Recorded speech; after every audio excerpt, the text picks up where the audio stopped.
Vegas, baby. The Pacers are headed to the in-season tournament semifinals. They take down the Celtics. They get it done late with an awesome last 90 seconds, beating a team that beat them by 50 earlier this season in front of an awesome atmosphere. We have so much to talk about from the semifinal bound Pacers-Celtics game on today's Locked On Pacers podcast. You are Locked On Pacers, your daily Indiana Pacers podcast, part of the Locked On Podcast Network, your team every day.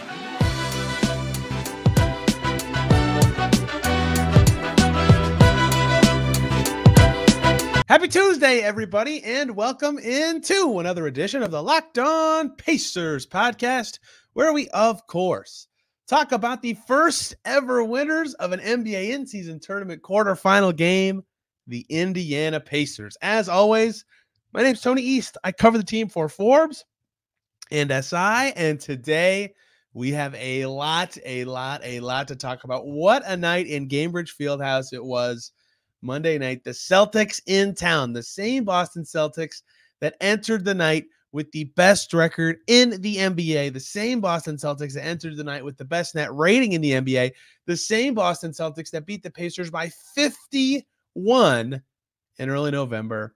And the Pacers said, screw that.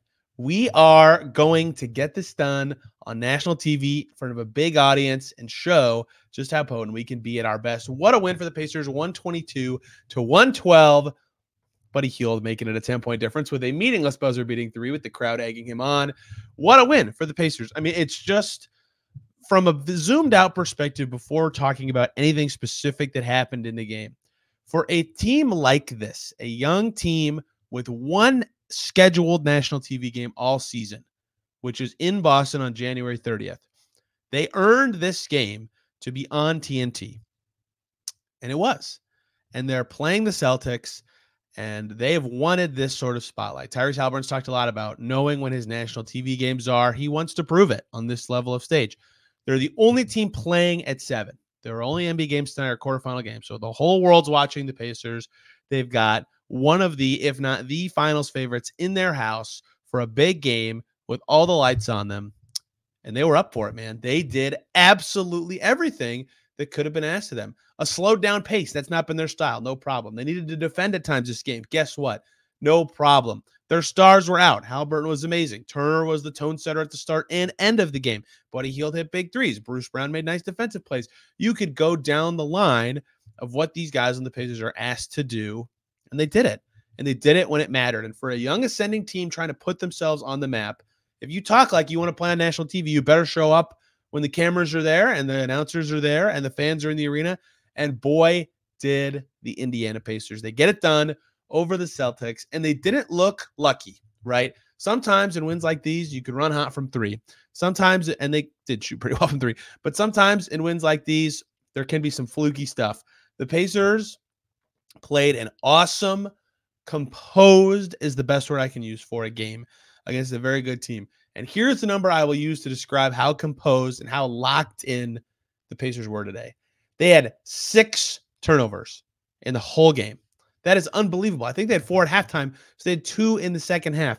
They were absolutely locked in to their game plan, to taking care of the ball, and to playing Pacer basketball. And in that atmosphere, that was hard to do. I've already seen Bob Kravitz tweet about this. I've already seen a lot of people who cover the Pacers talk about this. Like, that was the loudest Gainbridge has been since a postseason series. To me, I think the last time I can remember being that loud was the Bojan Bogdanovic game, game 3 of the 2018 playoff series against the Cavs. They had that Celtics series the following year, but it was like a really whimpery series. They got swept, and they haven't had a playoff series since. They had the play-in game. There were no fans against the Hornets. They've had some awesome games since. They've had some good crowds since. No doubt. No doubt. That was the loudest it has been. No doubt. The fans were all into it, and the players were locked into it too, right? I think the atmosphere, I'll talk about it at the end to kind of set some more scene here, but just in general to kind of contextualize what just happened, right? The Pacers had the court, the blue court, and they've had that before, but this time it was the quarterfinals. They put these towels on all the seats. They're like yellow in-season tournament towels, and it just looked like a playoff arena. I'm not comparing it to the playoffs. The playoffs is different than this was, but it wasn't that different, right? And the towels, unbelievably, this sounds dumb, but TJ McConnell said it too. A player on the Pacers said it too, was the thing that kind of made it feel like more, right? And when the game started, the feeling of it feeling like more in the arena went away, but it looked like more, and that mattered a lot, and that added to the atmosphere. And the other thing that added to the atmosphere was it was close all night, right? It was almost always within 8, like within a 2 shots, basically. There were 2 stretches, right? Right before halftime, the Celtics went up 9. And at one point late in the third quarter, the Pacers went up 11. And then immediately they were answered by the Celtics. And immediately Boston's 9-point lead was answered by the Pacers. Outside of those 2 stretches, it was basically always like a 2-possession game. 16 lead changes, like the perfect game for atmosphere to be a factor. And so again, I come back to the Pacers, who are a young team, who've been asking for this environment, who've been asking for this stage, who are young. Like so much of their rotation is 4 or less years of experience in the NBA. Their starting 4 is in his 4th season. Their starting 1 is in his 4th season. Their backup 3 is in his 4th season. Their backup 2 is in his 2nd season. Their other guard who played Andrew Nemhard is in his 2nd season. That is over half of their playing rotation today, who has 4 or less years of service, and they stepped up when it mattered against Boston. What a win by the Pacers. I mean, this is a stamp of the season kind of moment. And it's wild to think that this is the same team that last week, lost to Portland at home and was so frustrated, and lost to the Raptors by 1 at home, and lost to the Hornets by 1 at home, and lost to the Bulls at home. All these frustrating defeats that they described as frustrating. They were 1 game away from dropping to 500, no Haliburton in Miami over the weekend, and now they're 11-8. How about that? What a response to a crummy loss against the Heat. So this was as good as wins get, and I haven't even talked about a single individual moment besides Buddy Hield's buzzer-beating 3 that happened in the game, because this deserves a zoomed-out perspective kind of win. That's what the in-season tournament does. The NBA nailed it, right? I've been beating the drum a long time, and I think that everybody's kind of in on it now. It felt awesome in that place. It was loud. People were into it, and the Pacers were clearly into it too. I talked to players before the game who said that, this feels different. This feels like a different atmosphere, including a player who's played in the finals before, right? So it was something. It was really cool, and the Pacers got it done, and they got it done in every way, right? I kind of said this earlier, but the thing that's some of this was the Celtics, just they didn't shoot very well, 29.3% from deep, but the Pacers defended well, like legitimately defended well in this game. The Jays, Jaylen Brown, Jason Tatum, both got to 30 points. Everyone else on the Celtics had a really tough night to do their thing. And both of the Jays struggled from deep and struggled from the foul line and couldn't get to their spots because the Pacers defended very well for good stretches of this game. In limiting those guys, in limiting the Celtics passing, they only had 27 assists. They had 17 turnovers. They could never really settle in, and the Pacers forcing turnovers is what they need to do to get in transition and do their thing. And that was a big deal for them in this game, was to be able to play their style against a Celtics team that does not want you to play their style. That was really important because the Pacers didn't have to get their points in the paint like they usually do. They didn't have to run amazingly hot from 3, although they did shoot well. They just locked down on defense for long stretches of a game. They haven't done that all season, and their offense was still good. Derek Kramer kept saying this during the game, right? They actually shot a better percentage from 3 than 2, but that didn't matter as much as it would in other games because, one, the stat I said earlier that mattered a ton, they only had 6 turnovers. They had a ton of chances in this game. They took 94 shots and had 21 free throws, right? The Celtics took 3 more shots but had 9 fewer free throws, right? They did well in the possession battle because they did so well with those turnovers, even though they lost the offensive rebound fight. And they drilled the threes, 5 from Haliburton, 4 from Mathurin. Mathurin was 1 for 7 on 2s and 4 for 7 on 3s. 4 from Buddy Hield. You expect that from him, right? 2 from Toppin. I wrote a story about his shooting. You should read that. 2 from Turner, right? They got everything to go their way because they played well. Haliburton did his thing. We'll talk about him a ton in the second segment. Hield made plays. Toppin made plays. Turner was awesome in many moments. It was totally a team effort by the Pacers, and they get their biggest win of the season over a title contender, maybe the title favorite right now, to move on to Vegas. We'll be there. Locked On Pacers will be in Vegas this week as the Pacers take on either the Bucks or Knicks on Thursday in the T-Mobile Arena. Looking forward to that. We'll have coverage here on Locked On Pacers and other places.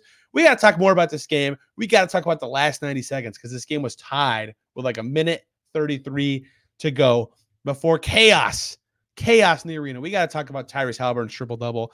Boy, do we. But before we talk about any of that, we're going to talk about the lovely people over at FanDuel. The weather's getting colder. The NFL is not awesome Monday night game between the Bengals and the Jaguars, and the NFL offers stay hot on FanDuel even into the season. Right now, new customers over on FanDuel can get $150 in bonus bets. Ooh, that's a lot. With any winning $5 money line bet. That's right. If your team wins, just a $5 bet, that's $150. That's a lot of smackaroos. If you've been thinking about joining FanDuel, there is no better time than right now, right this second, to get in on the action. Their app is really easy to use. They have a wide range of betting options, including your favorites, spreads, player props, over-unders, and more. The NBA is rocking and rolling. Fun games this week. In-season tournaments about to be in the final 4 stages. The NHL's rolling. The NFL is approaching crunch time, winning time for those playoff pushes. Colts, in the thick of it. And FanDuel is the place for all of it. So visit FanDuel.com/lockdown and kick off the NFL season over on FanDuel, an official partner of the NFL.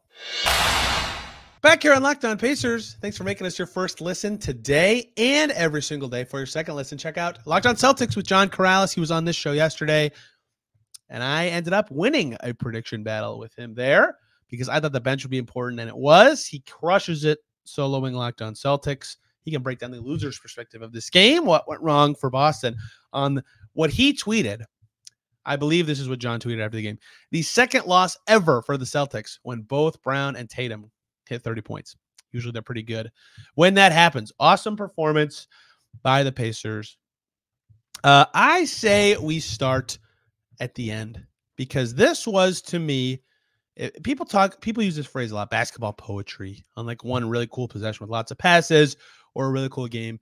For me, especially at a live event, basketball poetry was the last 90 seconds or so of this game. Let me chronicle it for you for those who didn't see it. For those who did see it, just relive it because this was awesome. This is as cool as basketball gets, right?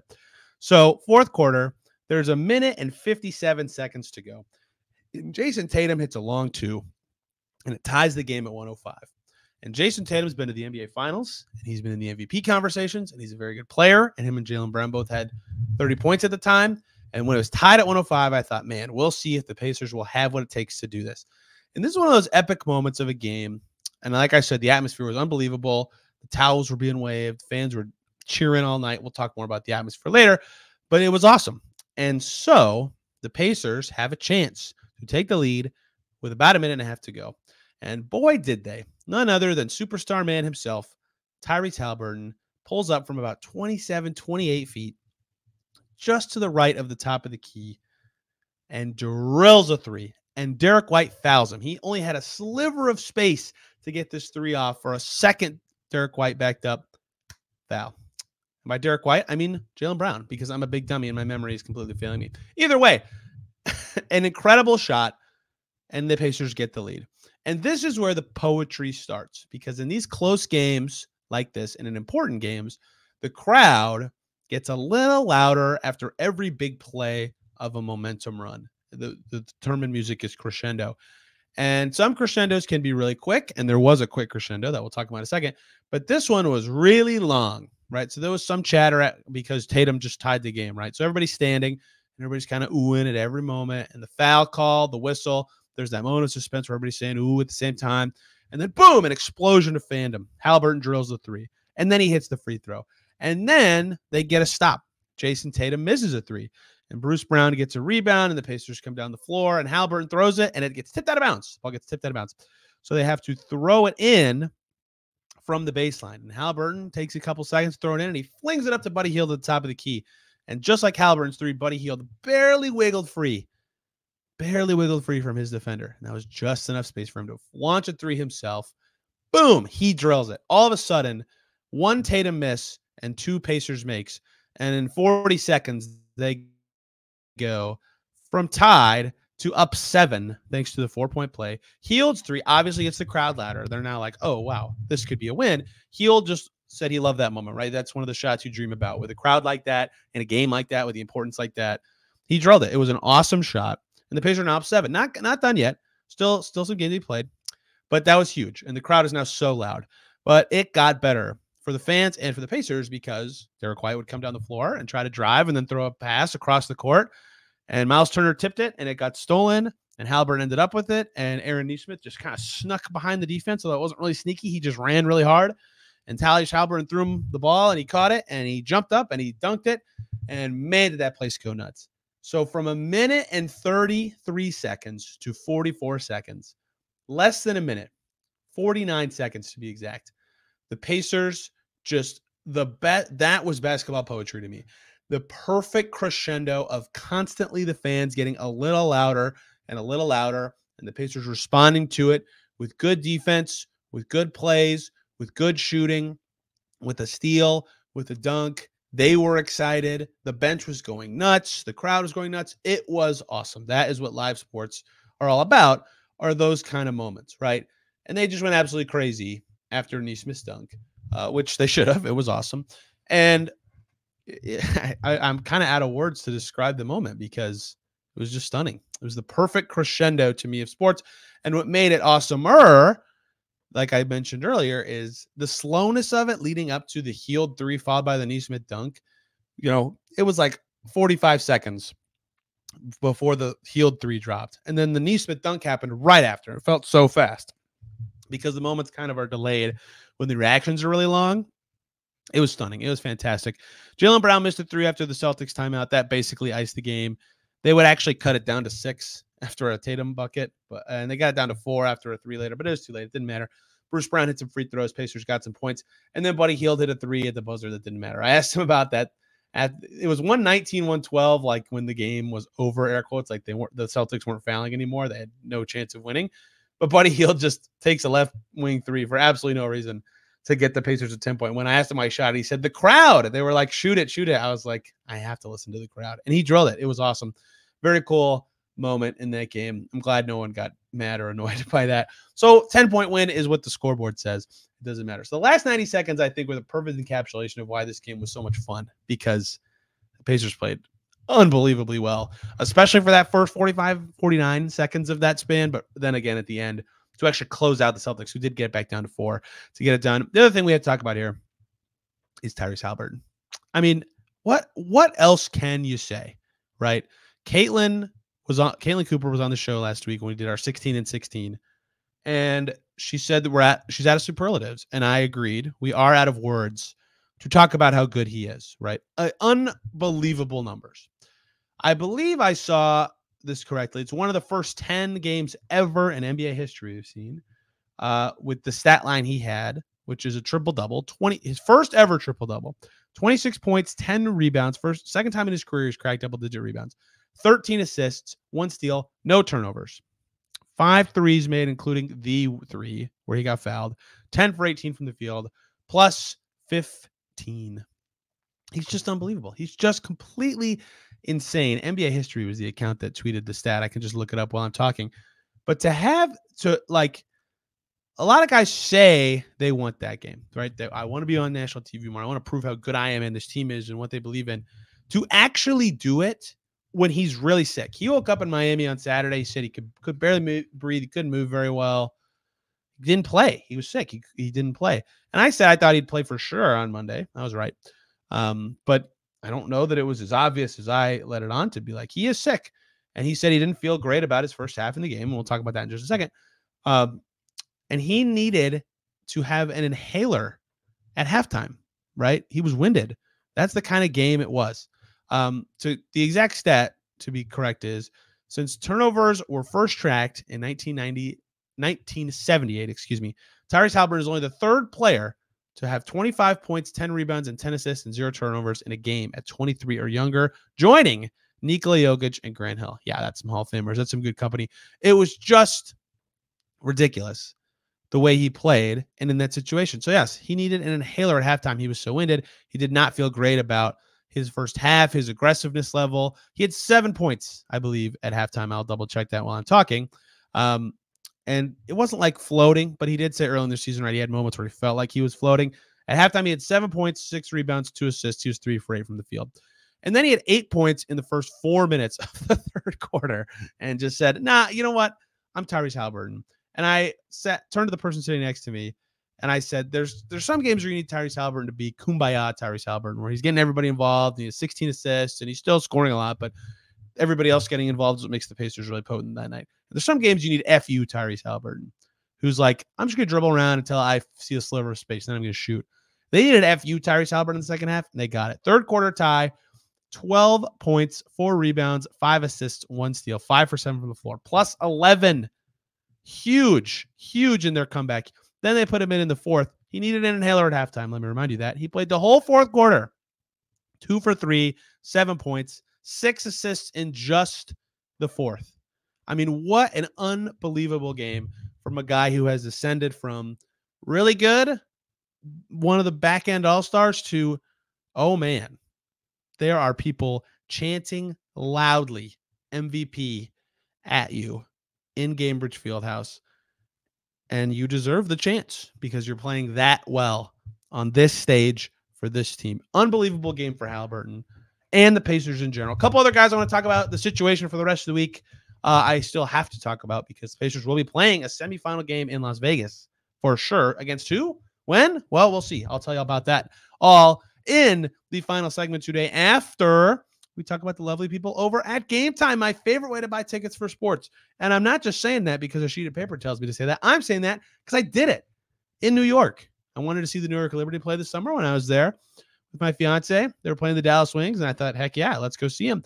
And I used the Game Time app to buy my tickets. And it was easy, and it was the cheapest way. And I could see where I was going to sit, what the view was going to look like. And it was spot on, and it was fast. It was the best. It's everything you want in a ticket buying experience. It's fast and easy, and you know you're getting the best deals because they've got killer last-minute deals, all-in prices, and those views from your seats, and their best price guarantee. There's no guesswork, right? That is what makes Game Time so fantastic. I loved seeing the view, but the all-in prices was fantastic too. No hidden fees, no sneaky stuff on the back end, and they have the Game Time guarantee, which I love this. You'll always get the best price. If you find tickets in the same section row for less, Game Time will credit you 110% of the difference. How about that? So download the Game Time app, create an account, use the code LOCKEDONNBA when you sign up. Boom, $20 off your first purchase. How about that? Terms apply. Again, create an account and redeem the code LOCKEDONNBA for $20 off at Game Time. Download Game Time today. Last minute tickets, lowest price guaranteed. Back here on Locked On Pacers, thanks for making us your first listen today and every single day. Check out Locked On NBA next for the latest from around the association, or check out Locked On Sports today, our new 24/7 YouTube streaming channel for all the latest news in sports. Locked On Network, perfect place for a product like that. 24/7 sports, all the teams, all the leagues. How about that? That is awesome. I absolutely love what they've done with that. Check that out, a YouTube channel after this. Okay, a lot of other guys deserve a ton of praise this game. Haliburton had to be first. First ever triple-double is going to lead. Aaron Nesmith deserves to be second to me. I think you could argue Miles Turner had a better game. It doesn't matter who played better. They both were great. Nesmith was fantastic on offense, 6 for 10, 14 points. Every time he gets over 10 and isn't just because he made threes, it's because he was the X factor. He was attacking the rim. He was attacking closeouts. He was putting high pressure on the Celtics defense. He was moving around like crazy. He was fantastic on offense. This is the kind of game that he talked about in the preseason a lot, and that we talked about him is because he worked on his reads all summer with assistant coach Lloyd Pierce. He improved his perimeter skills, right? He studied Buddy Hield, ironically, right? So he can be a better 3-man when he needed to be. He was playing the 4 in this game, but still catch, shot fake, put them on the floor, attack the rim. He's way better at that than he was last year. And he's still just as good at a lot of the other offensive skills. And he was huge for the Pacers offensive in this game. Massive. His dunk was obviously the highlight play, but he was amped for this game, right? I did talk to him before the game. He was really excited. He's played in the finals before too. Like, he was psyched to play. It's also his former team, ironically. And he was amazing. He was amazing on offense, and he was just as good on defense. They don't have the matchup data in for this game yet on the NBA.com stuff yet, but they put him on Brown at times. They put him on Tatum at times. They even had him on Drew Holiday at times, and he did very well against whoever he was asked to go against. Like, that's what Aaron Nesmith brings to his team. He's probably their best perimeter defender. I think that's fair to say. I think that myself, Bruce Brown could sneak into this argument for sure, but to me, it's been Nesmith this season, and he was fantastic on both ends in this game. If he's hitting his shots and defending at that level, he is a lock to play a lot for the Pacers. And guess what? He played 31 minutes in this game. He was awesome. Miles Turner, 7 for 16. If you just looked at that, you'd say, not a great night. 2 for 6 from 3. Wrong. His impact was at huge moments, right? In a game like this where the crowd's really into it and you're playing a good team that kicked your butt early in the season, you need to start good, and he did. He had 8 points like right away, like really early in the game. His first quarter was 8 points and 2 rebounds. He led the Pacers in scoring in the first frame and was +5. And his impact in general all night was huge. He was +22 in this game. And so they needed that strong start. And then in the fourth quarter, when they need him to step up to win, he was also great, especially on the defensive end, deterring shots at the rim and things of that nature. He was awesome. He got a podium game for his efforts. He's played in playoff games for the Pacers before. He absolutely loved this environment. He loved being on this team. He joked about how much media were there after the win, which he can do because he's been in Indiana for so long. I thought he was awesome. He finished with 17 and 10, another double-double for Turner. But he hit his threes after slumping a bit in Miami. He hit 4 of them, to be exact, on his way to 21 points, and he was a +29. His spacing against such a good defensive team is very important, and the shots he made at the end were funny. But he was very good as well. And they asked him to do some hard stuff on defense this year, which at sometimes has been a detriment to this team. But in this game, he was good. He was good on both ends. Topping it half of his threes. His offense continues to look great. Bruce Brown defended very well and had 8 rebounds, 4 assists, and 3 steals. Like this is a Bruce Brown stat line. He didn't make his shots. He was 3 for 10. He won't even be happy about that. But Bruce Brown had 7 free throw attempts, 8 rebounds, 4 assists, and 3 steals. That's how you bounce back from an off shooting game and defend well and still be a positive impact player, right? Everybody in the starters who played well, and they played them a lot. That also added to the atmosphere. We'll get to that in just a second. I really want to talk about that stuff. Matherin hit 4 of his threes. He had an off night inside the arc, but he had 16 points. He did his job. McConnell and Nembhard both played. I was surprised to see McConnell as the backup 1 over Nembhard. McConnell was 1 for 5, but was still fine. 3 assists, pesty on defense. Same with Nembhard on the defensive end. But they just played Tyrese Haliburton 40 minutes in a game where he needed an inhaler at halftime and wasn't feeling his best. But he was amazing. And that is where I pivot to close today's show. The atmosphere, I can say it was like a playoff game. You can believe me or not. But if they're playing a guy 40 minutes, it's not a regular season game. Like it is. Yes, technically it is. It counts in the regular season record. The guy played 40 minutes on the Pacers today, right? Like that doesn't happen. Drew Holiday played 38 minutes. Jason Tatum played 37.5 minutes. Derek White played 36 minutes. I'm not going to keep reading you the minutes, but I just wrote down a lot of the vibey stuff that I thought added to this, right? Guys were hyped before the game. I already talked about that. The first thing that stood out to me, I've been to every Pacers game this year, obviously, is guys were booing. Crowd was booing during Celtics intros. Like they hadn't even started the game. That hasn't happened yet this season. That's a very playoffy thing. Defense chance on the first possession, right? And then there was a foul.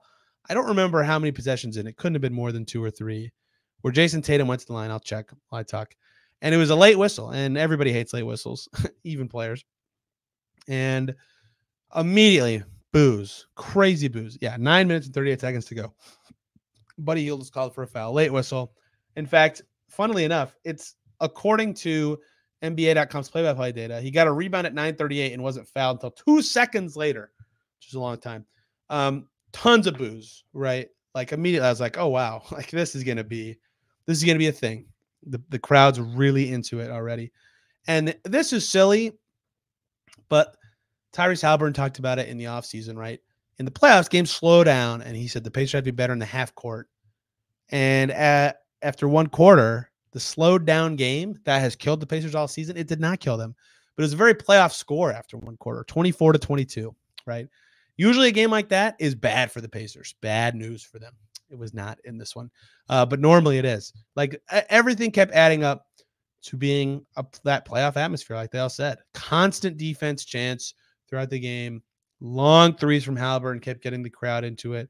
The largest lead of the first half was 6 until the very end when the Celtics got it to 9, and then it got back down. Like everything was playoff atmosphere. The halftime acrobats, everybody was psyched about it.